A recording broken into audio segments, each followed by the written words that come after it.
what I really want you to explain for everybody right now is what's the difference between fitting into a group or a culture at work versus belonging to that group of friends or belonging to that team and that culture at work?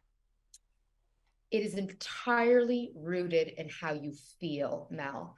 Oftentimes we think that the mind goes first, but it's actually the body. Our body will signal to us how we're doing our how we're experiencing a situation or a person before our mind even catches up. And so we want to, after today, start using our body as a guidepost for an anchor for how we're feeling. And so I define belonging really quickly as the profound feeling. So again, it's something in our body that says to us, I'm being honored and accepted for who I am. When we are experiencing belonging, we feel in flow, like we feel at ease, we feel safe, it feels good, it feels nice. Even when it feels vulnerable, like even when we're feeling a bit nervous and activated because it's like, oh my gosh, I'm worried, what are you going to think and say? But I'm still going to share me and do me. It feels good. Whereas fitting in is activating. Like I often talk about when we feel the pressure to put on our performing self mask and change the way we speak or hide aspects of our identity. Like, for example, I experienced a lot of inequities and hate and hurt coming my way, tied back to my race and intersectionality with being a girl, a smart girl or woman, and coming from a immigrant child family upbringing. But people experience all kinds of judgment and bias tied back to, for example, mental health. Like, look at people's experiences with anxiety, depression, or you grew up poor, or you're the first person in your family to go to college or university, or some people feel like they're so short, tall, they're bigger. Like, we are being judged. The fear of judgment and bias, like people actually judging us based on who we are, that's what strikes at our ability to belong. When we worry, based on my work and research, I can tell you, when we worry that you're going to judge me, you're going to take your love away from me, you're going to take opportunities away from me, that's what causes us to suppress our authenticity, and it strikes at our belonging. And so that's what pushes us to feel like, I got to put this performing self mask on, curate who I am, change the way I speak, change what I talk about, change the way I dress, not tell you about my anxiety, depression, or who I really want to love, or how I view my gender, or how unwell my parents were, or the really crappy neighborhood I grew up in. Whatever the fear is, it's what causes us to curate and sanitize. And so we hide our emotions, we hide our behaviors. And we do this not because we're evil human beings trying to deceive others. We do this to shield and protect ourselves from judgment, which is one of the reasons, Mel, why I don't use the word inauthentic ever. I feel like the term inauthentic, like my first book, The Authenticity Principle, I wrote in it, the term inauthentic or inauthenticity, in my view, has a lot of negative connotations to it. It's like you're deliberately trying to mislead people about who you are. My work and research has shown me, and I can tell you my own personal experience, is that when we put on our performing self masks, we don't do it because we're trying to mislead people. We do it because of hurt and woundedness. Do it because of pain. We do it because we're afraid others will take their love away. And you know what? It's not a figment of our imagination. It's because people in the past have taken their love away from us, and we worry it'll happen again. But as we do our healing work and we stand in our power, we start to realize a life that is created and rooted in belonging, where I feel in flow because I get to be who I am around you. Even if you'll judge me, I'm going to do it anyways, is so much more rich and beautiful than a life of literally walking around with that mask on all the time. And I can tell you, I'm not even effing joking because I did it for decades. This life that I'm leading, it's harder to live because it's more intentional and mindful, but it is so much more beautiful and worth it. But in order to get to belonging, we have to go through the personal journey of authenticity first. And in your first book, you identified the 3 different versions we have of ourselves. And I love frameworks like this because they are Yes. so helpful in allowing us to locate which version of ourselves are we being right now. Yeah. And when you know which version you're being of the 3, you now have the ability to choose whether or not you're going to stay in that version or you're going to swing toward the authentic you. So, can you walk us through what are the 3 versions of ourselves? And then we're going to take them one at a time. Got it. So it's called the 3 selves framework.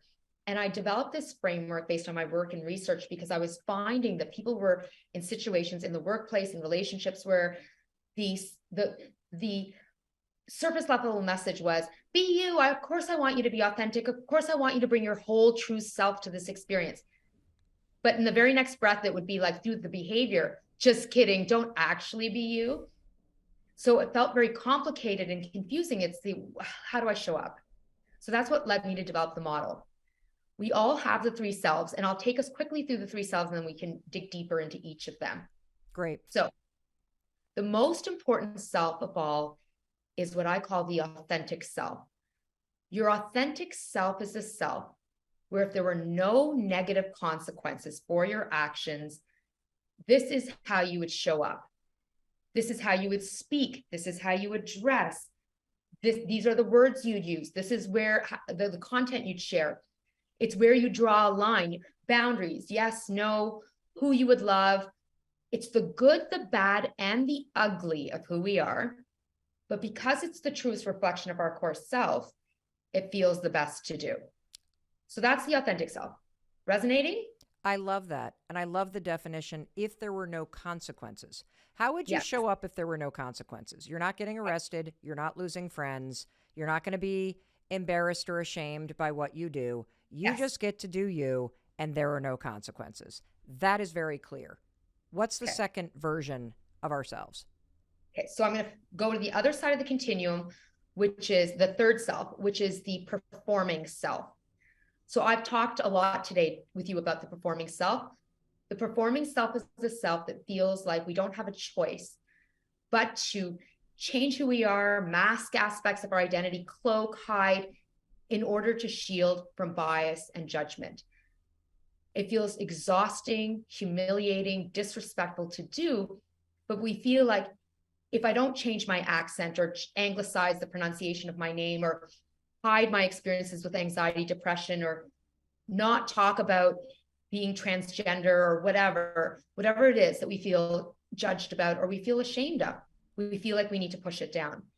And of course, it feels completely disempowering and exhausting. And of course, the message coming out of today is to really take a step back and think about around whom are you performing? Like, why is that happening? What are the judgments coming your way? And most importantly, scripting, self-coaching, body-based, settle myself for those situations so we can push out of it. But that's the performing self, which I'm guessing, Mel, resonates given what we've talked about. Well, I think that every single one of us became the performing self in middle school, and we've been doing it ever since. 100%. And Yes. I would say until recently, I was the performing self in just about every aspect of my life. Yeah. The dutiful daughter, the hard work, like whatever hat I thought I was supposed, because I felt like everything had a consequence. Everything Yes. was high stakes. So everything required me to anticipate what I needed to do and to perform as such in order to succeed or be accepted or get ahead or whatever. And so I think, I would imagine based on your research, is that where most of us spend the most of our time? Absolutely. And for those of us who have come from cultural communities that have heightened judgment and bias coming our way, we actually spend extensive time there. We spend most of our time there, and this is the problem.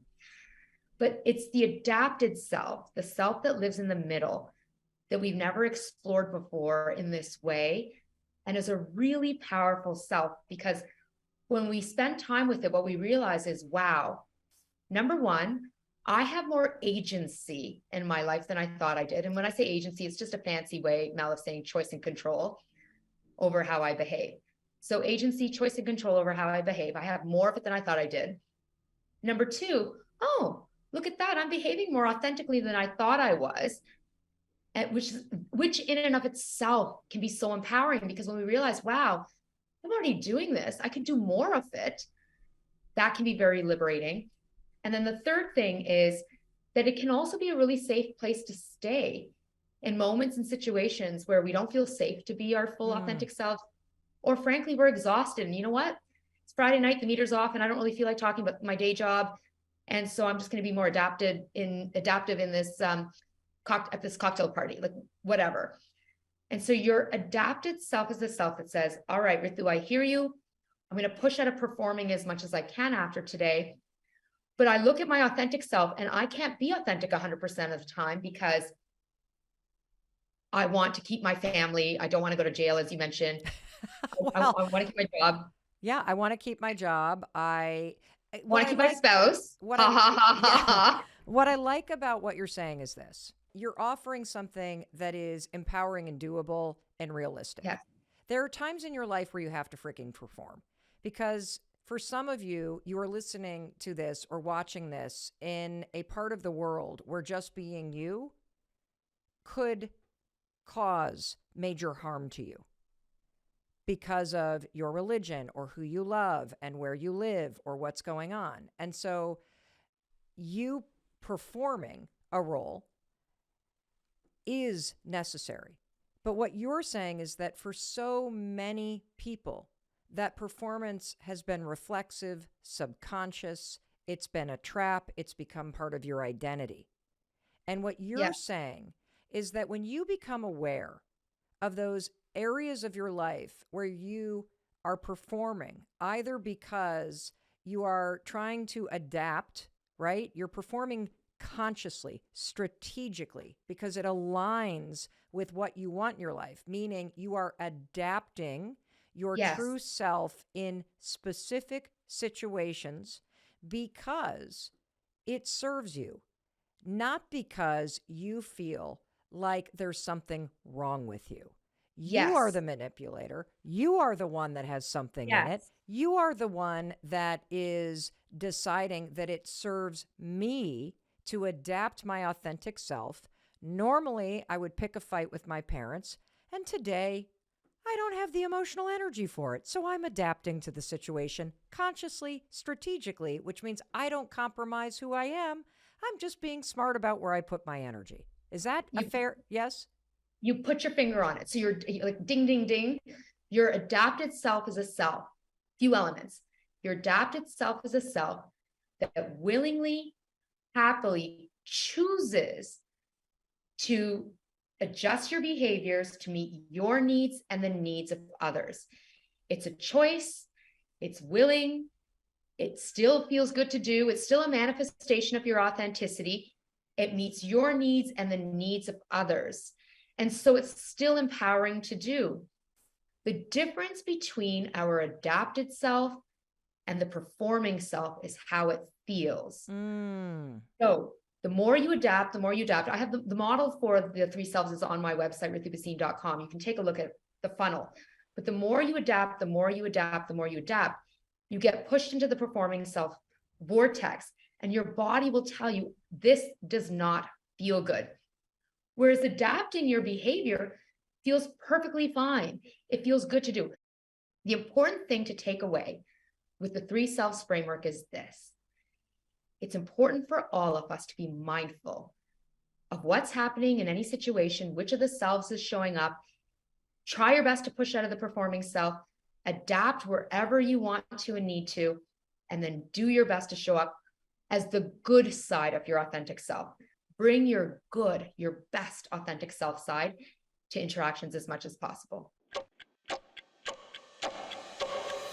When I think about the topic of both authenticity and how to be your truest, most powerful self, this is so difficult for people because authenticity is about you not censoring yourself. You identified the three different versions we have of ourselves.